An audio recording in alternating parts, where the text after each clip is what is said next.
ነገ ጥቅምት 14 እጅግ በጣም በሚገርማችሁ ሁኔታ ይሄ ቅዱስ ጥምቀትን ወደ ኢትዮጵያ ያስገባ ነውና እኛ ኢትዮጵያውያን ልንረሳውና ልንዘነጋው የማይገባ ቅዱስ ሆኖ እያለ አብዛኞቻችሁን ግን አናውቀውም። ኢትዮጵያዊውን ጃንደረባ ቅዱስ ባኮስን ያጠመቀው ቅዱሱ ሐዋርያ ማን ነው? ሐዋርያው ቅዱስ ፊልጶስ።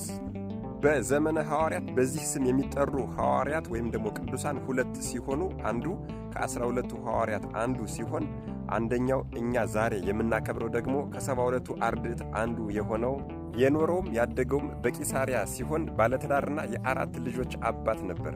የ4 ደናግላን ሴቶች አባት።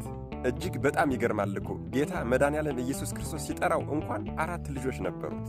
ከበዓለ 50 በኋላ ሊቀ ዲያቆናት ቅዱስ እስጢፋኖስ የሚመራው 7ቱ ዲያቆናት የ8000 ማኅበር አባላት ሲመረጡም ከ7ቱ ዲያቆናት አንዱ ይሄ ቅዱስ ነበር።